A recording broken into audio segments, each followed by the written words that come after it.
Wash English school की online class में आपका स्वागत है। आज हम कक्षा 6 की हिंदी में क्रिया व्याकरण में क्रिया पढ़ेंगे। क्रिया का मतलब होता है वर्ब, जो इंग्लिश में कहते हैं। क्रिया वो चीज़ होती है जिसमें काम करना होता है ना। नीचे दिए गए वाक्यों को ध्यानपूर्वक पढ़िए और सुनिए। देखिए, सुमन काफ़ी पर लिख रही है। इससे आपको समझ में आ जाएगा कि क्रिया क्या होती है। सुमन कापी पर लिख रही है, ये काम हो रहा है ना, तो ये क्रिया है। लिख रही क्या है? ये क्रिया है, लिख। राम पतंग उड़ा रहा है ना, काम हो रहा है यहाँ पे भी, तो उड़ा रहा है, ये क्या है? उड़ाना, ये क्रिया है। सुनीता कपड़े धो रही है ना, यहाँ पे भी काम हो रहा है, तो ये है धोना, जो है ये क्रिया है। बच्चे क्रिकेट खेलेंगे, ये खेलना जो है ये क्रिया है ना।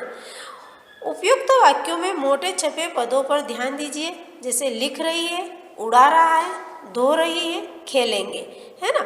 शब्दों से किसी कार्य के होने या करने अथवा अवस्था या स्थिति का ज्ञान हो रहा है, अतः वाक्य में जो शब्द कार्य होने का, किए जाने का, अवस्था का या स्थिति का बोध कराते हैं उसे क्रिया कहते हैं। अब इन वाक्यों में अपनों ने देखा है क्या क्या काम हो रहा है, और ये जो होना होता है, जो कार्य होते हैं, उसे क्रिया कहते हैं। अब इसकी सही परिभाषा इस प्रकार है: जिन शब्दों से किसी कार्य के करने या होने या किसी वस्तु अथवा किसी की अवस्था या स्थिति का बोध हो, क्रिया कहलाते हैं, है ना। वो सब शब्द क्या कहलाते हैं? क्रिया कहलाते हैं। फिर से एक बार और रिपीट करो। जिन शब्दों से किसी कार्य के करने या होने या किसी वस्तु अथवा व्यक्ति की अवस्था या स्थिति का बोध हो, क्रिया कहलाते हैं, है ना। अब क्रिया का निर्माण किस प्रकार होता है, कौन कौन से शब्द क्रिया जैसे होते हैं और किस में आते हैं? देखो, क्रिया का निर्माण 3 प्रकार से होता है। कौन कौन से? धातु से, संज्ञा से, जो संज्ञा शब्द हो, विशेषण से, जो विशेषण शब्द हो, ऐसे। अब धातु वाले शब्द कौन कौन से हैं? चल, इससे चलना, है ना, बोल, बोलना, पढ़, पढ़ना, हंस, हंसना, लिख, लिखना, है ना। ये चीज़ें आपकी क्या है? धातु है। खा, खाना, है ना। अब आते हैं संज्ञा शब्द, ऐसे जैसे फटकार। तो इसको कैसे शब्दों में, वाक्यों में प्रयोग करेंगे या वाक्य बनाएंगे, तो वहाँ पर फटकारना आएगा, है ना। मैंने उसको इस प्रकार, मैंने उसको बहुत बुरी तरह से फटकारा, है ना, या मैंने फटकार लगाई, तो ये क्या है? फटकार का फटकारना, आलस्य का अलसाना, धिक्कार का धिक्कारना, दुत्कार दुत्कारना, हाथ का हथियाना, बात बतियाना, ये सब आते हैं संज्ञा शब्द में। अनेक प्रकार के और भी शब्द रहते हैं इसी प्रकार। अगला है विशेषण, है ना। विशेषता बताकर जो शब्द बनते हैं वो, जैसे मोटा, तो मोटापा, दुहरा, दुहराना, टिमटिम, टिमटिमाना, नरम, नरमाना, गरम, गरमाना, भिन भिन, भिन भिनाना, ये शब्द हो गए विशेषण शब्द। अब कई बार सर्वनाम से भी क्रिया बन सकती है, जैसे अपना, तो अपनापन, है ना, ये सर्वनाम शब्द है। इसमें अपनापन जो है वो सर्वनाम शब्द से बना है ना। इसी प्रकार क्रिया के भेद। अब आते हैं क्रिया के भेद। तो क्रिया के भेदों को 2 आधारों पर वर्गीकृत किया गया है। 2 आधार बनाए गए हैं इसके। एक तो कर्म के आधार पर क्रिया के भेद, है ना। कर्म कैसा चल रहा है कि नहीं चल रहा है, ये रुका हुआ है कि लगातार चल रहा है, इस तरह से कर्म के आधार पर क्रिया के भेद। दूसरा संरचना के आधार पर क्रिया के भेद। ये दोनों भेद बताए गए हैं, इनसे अब हम आगे पढ़ेंगे। अब इसमें बताया है कर्म के आधार पर क्रिया के भेद, है ना। 2 प्रकार से वर्गीकृत किया था अपनों ने। तो एक तो कर्म के आधार पर और एक संरचना के आधार पर। तो यहाँ आता है कर्म के आधार पर। तो कर्म के आधार पर क्रिया को 2 क्रिया को दो भेद होते हैं, क्रिया के दो भेद होते हैं, दो भागों में बांटा गया है। कौन कौन सा? सकर्मक क्रिया और दूसरा है अकर्मक क्रिया, है ना। सकर्मक क्रिया से ही पता चल रहा है कि इसमें काम हो रहा है ना। अकर्मक क्रिया में काम का पता नहीं चल रहा हो, है ना। इस तरह से सकर्मक क्रिया और अकर्मक क्रिया। अब आता है सकर्मक क्रिया को अपन पूरे रूप से पढ़ेंगे यहाँ विस्तृत रूप से। रवि ने पत्र लिखा, है ना। रवि ने पत्र लिखा, सावित्री खाना बनाती है। इन दोनों में अपन अगर मान लिया जाए क्वेश्चन करते हैं कि रवि ने क्या लिखा, तो आता है उत्तर, आंसर आ जाता है कि पत्र लिखा। ऐसा वाक्य दिया हुआ है और आपको जांच करना है कि सकर्मक है अकर्मक है। तो सीधी सी बात है कि क्वेश्चन करना अपने आप से कि रवि ने क्या लिखा, आंसर आया पत्र लिखा, है ना। तो ये है सकर्मक क्रिया। सावित्री खाना बनाती है ना। तो क्वेश्चन करना है कि सावित्री क्या बनाती है, तो खाना बनाती है ना। ये आंसर मिल गया, तो ये मान लिया जाए ये है सकर्मक क्रिया। सकर्मक क्रियाओं में क्रिया का फल कर्म पर पड़ता है। जो क्रिया है जैसे ये लिखा, इसका फल कर्म पत्र पर पड़ा, है ना, कि ये वास्तव में इसने क्या लिखा, क्या करा, तो पत्र में लिखा। वाक्य में क्या, किसे अथवा किसको लगातार प्रश्न करने से यदि उत्तर मिलता है तो वे क्रियाएं सकर्मक होगी। अभी जो मैंने बताया कि अपना आप क्वेश्चन करने के बाद यदि आंसर मिलता है, उत्तर मिलता है, तो वो सकर्मक क्रिया है। जैसे उपयुक्त इस वाले में देखिए, क में यदि वाक्य में यदि प्रश्न किया जाए कि रवि ने क्या लिखा, है ना। मैंने अभी आपको बताया कि रवि ने क्या लिखा, तो उत्तर मिलता है पत्र लिखा, तो ये सकर्मक क्रिया। अगले वाक्य में है, वाक्य में यदि प्रश्न किया जाए कि सावित्री क्या बनाती है, तो उत्तर क्या मिलता है अपने को, खाना बनाती है। अतः यहाँ सकर्मक क्रिया का प्रयोग किया हुआ है। अब इसकी परिभाषा। सकर्मक क्रिया से तात्पर्य है कर्मयुक्त क्रियाएं अथवा जिन क्रियाओं में कर्म की अपेक्षा रहती है, सकर्मक क्रिया कहलाती है। ठीक है। अब अगला अपन पढ़ते हैं सकर्मक क्रिया के भेद, है ना। अब सकर्मक क्रिया के भेद भी देखना। सकर्मक क्रिया के दो भेद होते हैं, एक कर्मक क्रिया और द्विकर्मक क्रिया। जिसमें एक क्रिया होती है वो एक कर्मक क्रिया, जिसमें दो क्रियाएं होती है वो दो कर्मक क्रियाएं होगी, द्विकर्मक। एकक कर्मक क्रिया में है जो सकर्मक क्रियाएं केवल एक कर्म के आधार पर प्रयुक्त होती है, एक कर्मक क्रियाएं कहलाती है।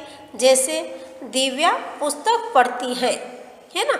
इसमें पुस्तक पढ़ रही है, एक ही कर्म हो रहा है ना, तो ये एक कर्मक क्रिया। राजीव घर जाता है, इसमें एक ही कर्म हो रहा है, ये घर जाना, तो ये एक कर्मक क्रिया है। इसी प्रकार दूसरा देखिए द्विकर्मक क्रिया। यहाँ द्वि का मतलब दो, है ना। द्विकर्मक क्रिया का मतलब जिन सकर्मक क्रियाओं के साथ दो कर्म प्रयुक्त होते हैं, द्विकर्मक क्रियाएं कहलाती हैं। जैसे सविता रेणु को पुस्तक देती है, दो काम हो रहे, सविता रेणु को पुस्तक देती है ना। यहाँ पर दो कर्म हो रहे, इसीलिए ये है गौण यानी छोटा कर्म जो छिपा हुआ उस मेन नहीं है, और ये प्रमुख कर्म है। तो यहाँ पर दो कर्म हो रहे, इसीलिए द्विकर्मक क्रिया होती है। दुकानदार ग्राहक को सामान देता है ना। दो काम हो रहे हैं यहाँ पे, ग्राहक को सामान देता है ना, तो ये क्या हो गया, द्विकर्मक क्रिया। अब सकर्मक क्रिया के बाद आता है अगला भाग अकर्मक क्रिया, है ना। तो इसमें है जैसे कविता रोती है। अब कैसे जांच करेंगे कि ये सकर्मक है कि अकर्मक है, तो अपनों ने एक सीधा सा बताया था कि जिसमें क्वेश्चन होते हैं, कविता है तो क्या है पता ही नहीं चल रहा, क्वेश्चन कंप्लीट नहीं हो रहा है और नहीं आंसर मिलने की संभावना हो रही है। तो कविता रोती है, ये अकर्मक क्रिया हो रही है। राजीव दौड़ता है, तो राजीव क्या दौड़ता है नहीं समझ में आ रहा है, तो ये अकर्मक क्रिया की स्थिति बन जाती है। अकर्मक क्रियाओं में व्यापार और फल दोनों कर्ता पर पड़ते हैं, है ना। अकर्मक क्रिया जो होती है दोनों ही कर्ता के ऊपर पड़ता है। वाक्य में क्या किसको लगाकर प्रश्न करने से यदि उत्तर नहीं मिलता है तो क्रियाएं अकर्मक क्रिया होती है। जैसे वाक्य में यदि प्रश्न किया जाए कि कविता क्या रोती है, इसका आंसर मिलता है अपने को? नहीं मिल पा रहा है ना, तो इस प्रश्न का कोई उत्तर नहीं मिलता है, तो ये क्या हो गया? अकर्मक क्रिया है ना। इसी प्रकार अगला है, वाक्य में प्रश्न किया जाए कि राजीव क्या दौड़ता है, इसका कोई आंसर नहीं मिल रहा, तो इसका कोई उत्तर नहीं मिलता, अतः यहाँ अकर्मक क्रिया का प्रयोग हुआ है ना।